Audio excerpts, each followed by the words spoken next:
I work for a celebrity that doesn't exist. I work for a very high-profile celebrity. I can't tell you who, at the risk of my life. But I can tell you this, she, as you know her, does not exist. We come in at 8 a.m. The whole committee has never even met her, despite the fact we've worked here 4 years. Marge claims she glimpsed her once going into our building, but the rest of us don't believe her. She has better things to do than deal with us. Social media comes first. Annabelle drafts up a tweet. Could be anything, but usually it's a down-to-earth joke or vague political commentary. Then, we send it to our focus group.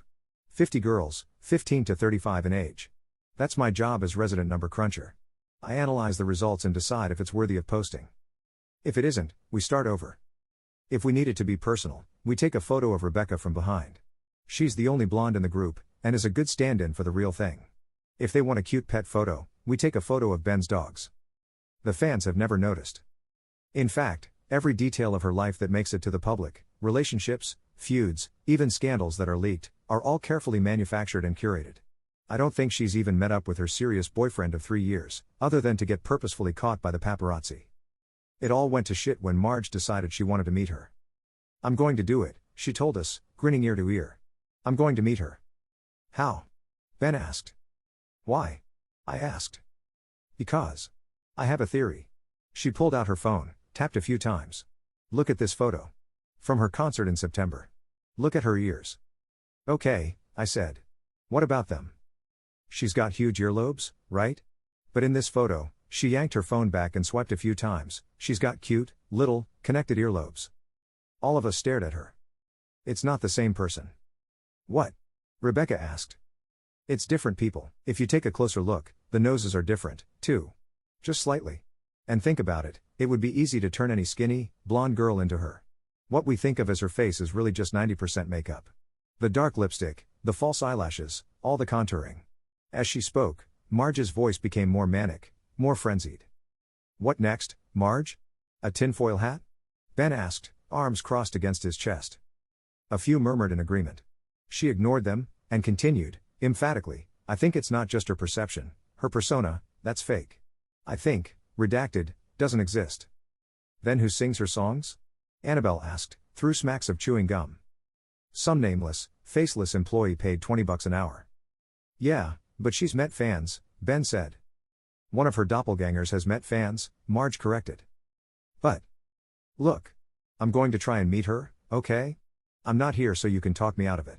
She glanced around the room, a smile on her face. I'm here to ask who wants to come with me. I will. Marge turned to me and smiled. 11 o'clock tonight, then. My place. The plan was to drive to, redacted S address. This wasn't the address that made it into all the magazines, the tabloids, it was the address listed on our paychecks and the organization itself. We got there in under 20 minutes. It was a country estate, on the outskirts of the city. We parked half a mile down the street. Wear this, Marge said, passing me a black, wool cap. That's when reality sunk in.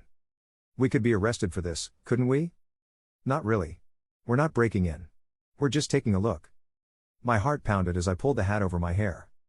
We slunk out into the darkness, keeping low as we walked along the side of the street. Her mansion loomed into view, white pillars, bay windows. Marble statues peeked through the hedges in the backyard. The quiet splashes of a fountain echoed from somewhere unseen. No lights were on in the house. She's probably out, I said. Or she doesn't exist, Marge replied. We crept around the corner, to the side of the house. That's when we saw one light was on the second floor. Golden light spilled out into the grass. Someone's up there, Marge said. Maybe we should get out of here. No. I'm going to see who it is. Marge ran over to a nearby tree. She climbed fast, with more agility than any 45-year-old woman should possess. Then she stretched her neck, and the golden light washed over her face. Her eyes widened. Oh my God. Marge? She didn't reply. I climbed up onto one of the rocks. With a deep breath, I jumped. I only saw it for a second. A flash of the image, like a photograph.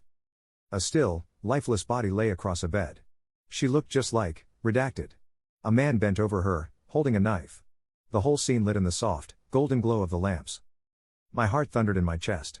I jumped again. No. It wasn't a knife. It was a soldering iron. And now he was staring straight at us. I opened my mouth to call to Marge. But it was too late. Crack. A shot thundered through the air.